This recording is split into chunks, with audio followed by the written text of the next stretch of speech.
na anay ma-perfect, no? Like for example, Soralta, only one is lacking, no? Kung na 5 points si Soralta, di perfect score na ni siya, no? Gabato is 47. Niya, yes. Okay, so let us proceed, no? That our study in statistics is very limited because of the time elements, no? And I believe that you are not new in this study, no? Because you already had this during your high school days. So if you think that you are already familiar with that, you try to inform me so that we can skip that and proceed to the next topic, no? So that we can make use of our time, no? Our midterm exam is scheduled next week, no? But I cannot give you that. I cannot give you midterm exam during our schedule because we have to finish yet data management before we can have our midterm exam, no? Okay. So any question about descriptive and inferential stat? No question? Okay. Data, let us understand first what is data. Data is or can be used both for singular or plural. That is why I use data earlier when I describe one data or one unit of data. Now, although the singular of data is datum, but very few only will understand if I will use datum instead of when I use data, everybody will understand, no? Even a young child, no, yes, uh, uh, a child that is playing, they can understand data rather than datum, no? So we will use data applied both for or can be used both for singular or plural. How this word is pronounced depending on you, no? Depending on who is your what is this? Kinsay inyong kaistorya, no? Okay, kung ang you are talking to English major, that pronounce differently, no? Because that will pronounce data. But if you are talking to non-English major, data is best because everybody understand, na? Makikistorya ka sa daily familiar sa pronunciation. Imo nang i-pronounce og data, katawaan ta, no? Tawaan ta na because data is different. But in the English community, no, data na siya pagka-pronounce, dili na siya data. Well, what is data? Data is any facts or information. Any facts or information.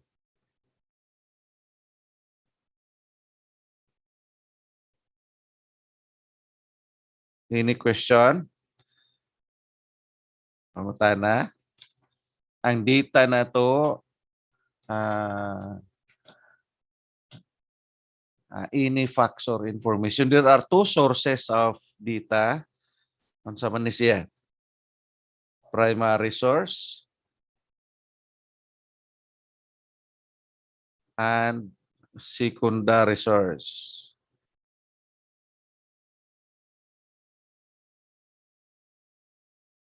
No, sa may pasabot ani primary source. Primary source, if the information that you are gathering, no, taken from the one or any source or taken from the source that has a direct information about the data. na kung mo gather kag data niya imong gikuhaan sa data adunay direct nga participation or information, then that is primary.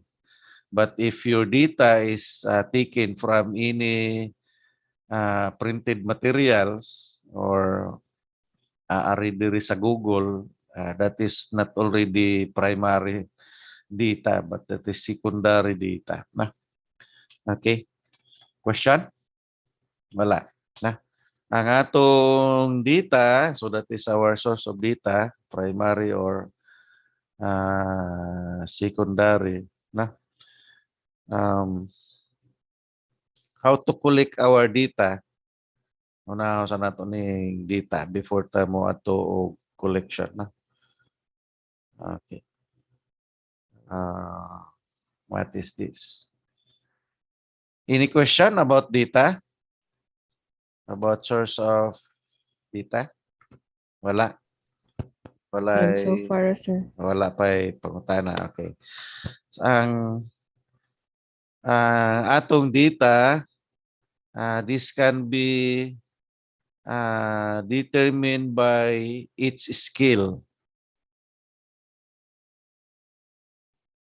Skills of measurement. This is also very important because when you use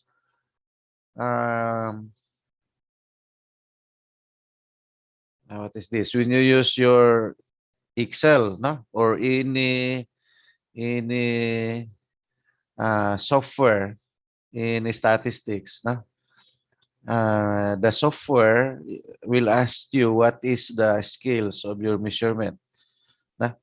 Okay, so that you may enter your data in that column, particularly if you are using SPSS. No? Okay. So, scale of measurement, this can be ordinal. This can be nominal. This can be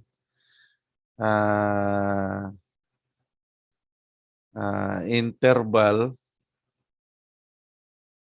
Are you familiar with this? Kaya na lang nato i-discuss. This can be ratio.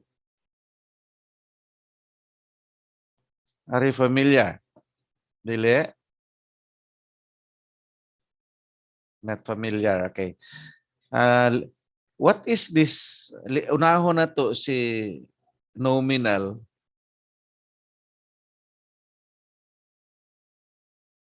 Nominal data. Kung sa man ni siyang nominal data. These are the data that cannot be arranged into order.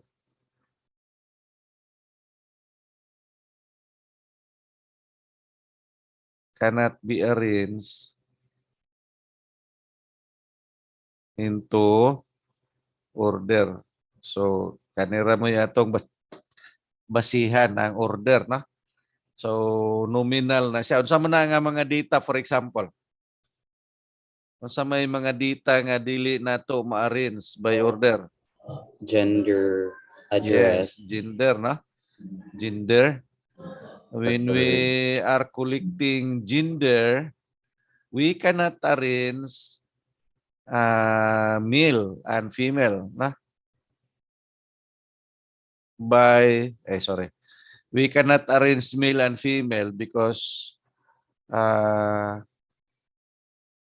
we have a law nga naghatag og equality, no, between male and female. So we are equal according to our law. Na, so no one can claim now that ladies first, no more ladies first. Na? Okay. So we are equal in the interpretation of the law. Nakara? So muna sa example sa nominal data. Those data nga dili nato siya ma-arrange into order. Ang meaning sa order nga naa siya first, na second, na third, na fourth, and so on. Na? Aron masabtan ninyo, for example, kung naatay data nga gi-collect about height, na? Can we arrange height? Yes, na? From taller to shorter, na?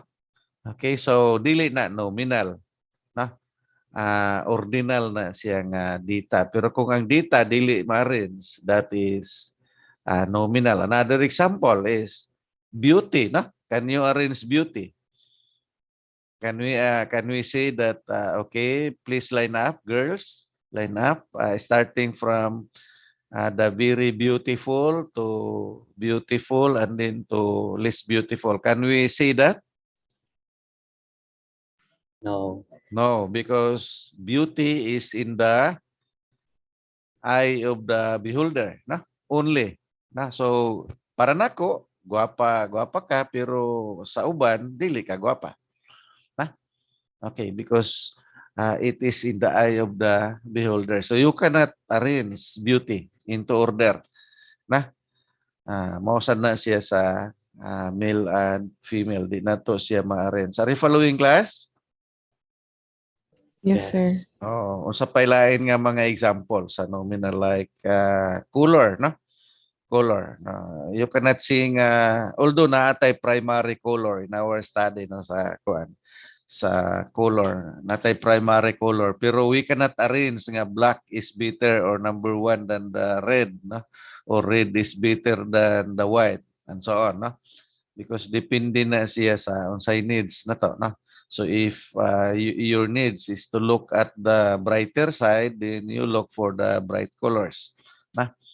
But if your needs is to look on the dark side, then black is the best color, no? Okay, so depende na sa nagtanaw, no? Okay. So what else? Atong nationality, no? Na? If you are a Filipino or if you are an American or if you are a Chinese, no one can say that Americans is better than the Chinese or the Chinese is better than the Filipino. We are the same, no? Because we are organized under the United Nations that our country is recognized by the United Nations as a sovereign country. So we have our own identity. So we cannot say that we are secondary in some other countries. Although there are other countries who are tagged as nasa na siya? Kana mga third world countries, no, gitawag nila third world countries. That is in terms of economy. Na. Okay? So that is nominal. Can I erase this now? Hello? Wala na mo tingog. Okay, may erase Yes, na. sir. Okay na, sir. Okay. So please take down on sa itong na-discuss kay mahurot atong oras, no? Let us go to ordinal data. Unsa man ning ordinal data? Kaning data nga Can be arranged from ascending to descending order. yes, naa siya'y arrangement, naa siya'y order, no? So ordinal derived from the word order. Naa siya'y order, no? So naay highest, naay lowest, no? Example kung naatay data nga ordinal data is also true. No. Having order is also true with the interval data and ratio data. Pareha ra ni siya nga naa sila'y order ang tulo, no? ang interval na sa siya order, ang ratio na sa siya order. Na? Okay? Okay, usa ni nakalahi nila example. Kung naatay litan, we collect our data of litan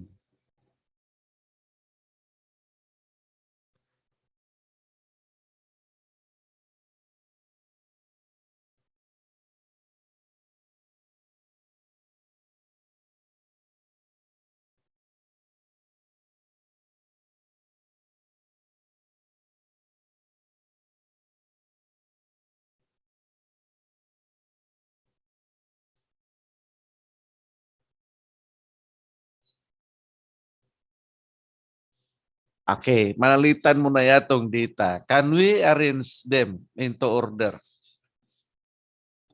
Yes or no? Yes, sir. Yes. Yes. So this is an ordinal, no? So we arrange 10 as the highest. The 9 the lowest. 9, 5, 2, 1, 0. Okay? Nah? So that is an ordinal data, nah? Ordinal data. Okay. Because we can arrange them into order. Natay first, natay second, natay third, and so on. And this is the last.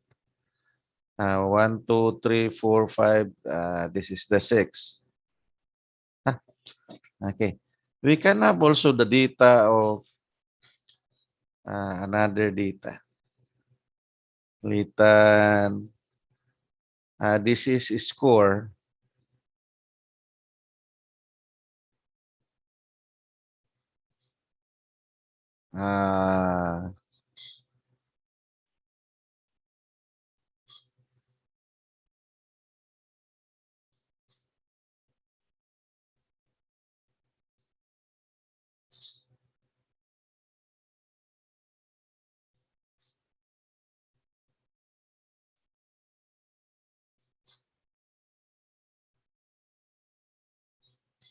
Score na siya. Then the other is temperature.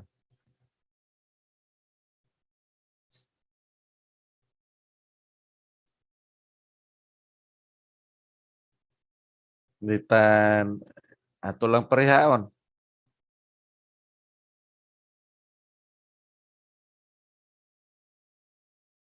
The same data.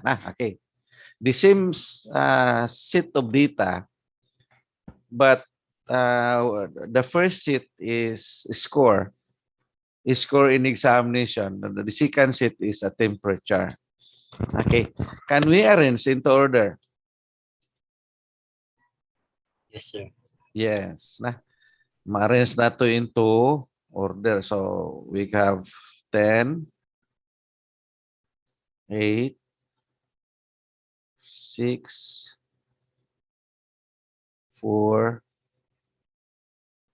2, 0.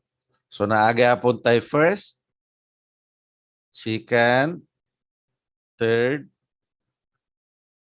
fourth, and so on until the sixth. Can you see the difference between ato ning butangan score gihapon ni siya? Litan is score A, then this is score B. Can you see the difference between score A and score B? Yes, sir. Ang sabi nakalahi. The difference between ordinal and interval data is the data of And interval. we are not yet, sorry we are not yet identifying which one is ordinal, which one is interval. Now, what I said earlier is that both this ordinal, interval, or even the ratio has the order. It can be arranged. No? I see. So, score A, set score A is or can be arranged into orders. Score B can also be arranged into order. No? Okay, so what I am asking is there a difference in the given set of data? Yes, sir. Between A and B? What is the difference? The difference between score A and B is that B has a known difference of 2. Yes. A is not, no? Yes. Yeah. So if the if the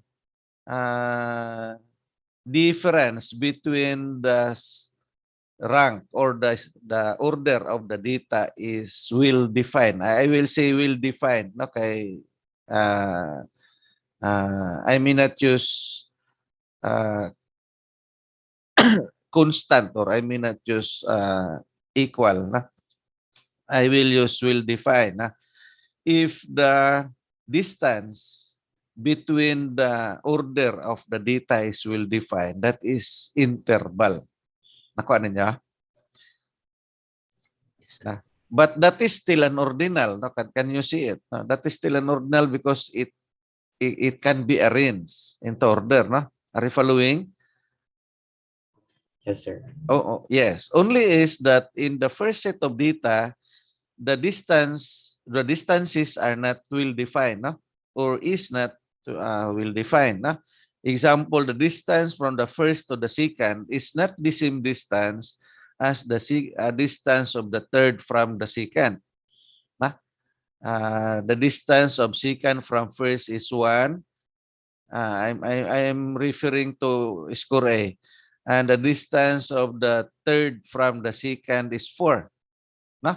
So not will define. No, we can say that the distance of the sixth from the fifth is also 1. So not will define. No?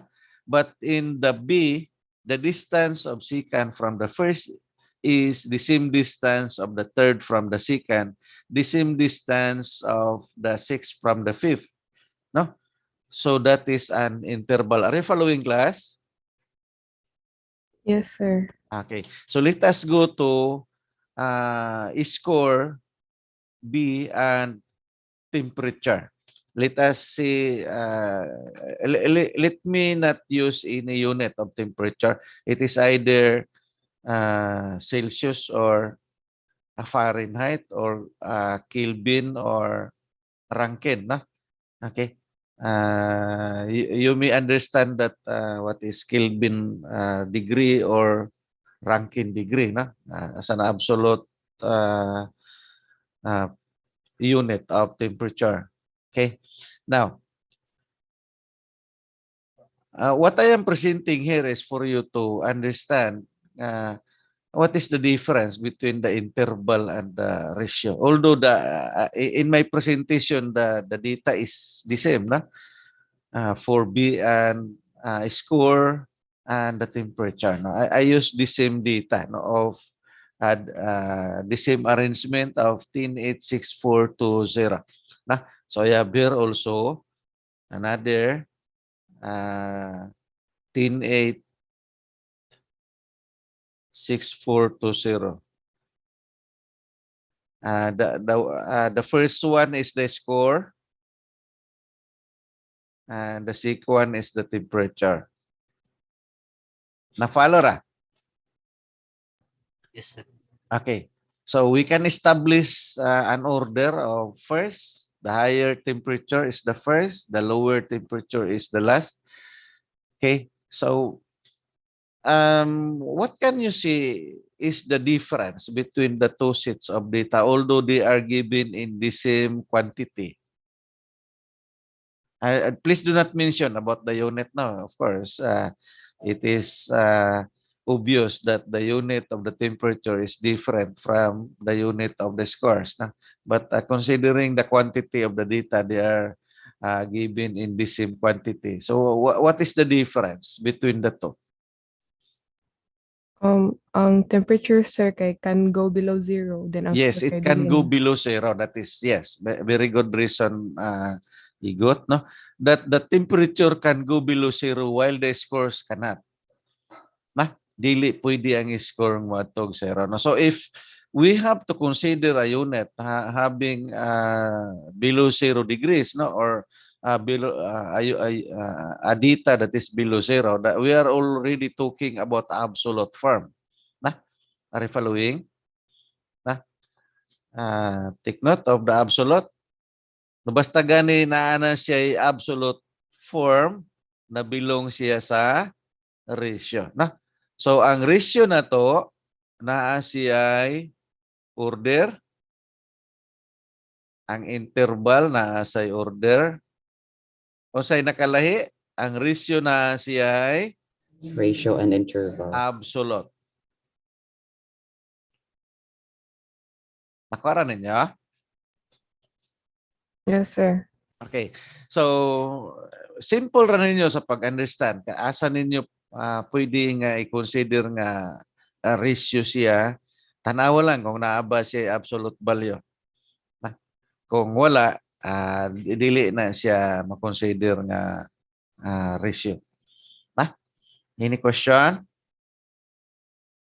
Walay pangutana. Na question, let us proceed. You copy if you want to copy. Copy fast, please. Ay, hapit na ba? Oras din na to. Okay, magklase gyapon ta sa Wednesday. Kay atong giapas ang atong schedule sa midterm. At least dili kay ta mabiya sa midterm exam, no? Tungod siya sa daghan kay tag mga interruption, no? Ang kinahanglan mong gud ta nga mo slow down kay affected ang ubang klase sa Monday because of the holiday, no? Ingon ana ang may tabo, no? Kung naganay holiday, mo slow down ta kay ngano di man ang atong exam nga lahi ang coverage sa katong na affected, lahi ang coverage sa inyo nga dili affected na. Ang atong exam kay December man og coverage na. Mao na nga we have to slow down kay luoy sadto siya ang na apektahan tungod sa holiday, no? Or tungod panalitan og naay seminar, no, so ma-affected ang klase so ingon ana. So paspasan na to, klase na sadta sa Wednesday and Thursday na. Human na niya din balik na sadta sa only Wednesday and Thursday na. Okay? So kung walay pangutana, no question?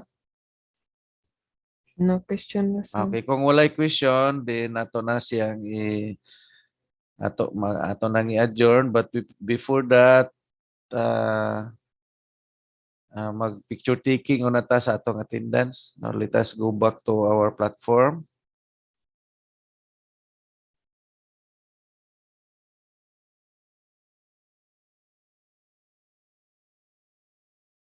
Okay. Can you please turn on your video for a few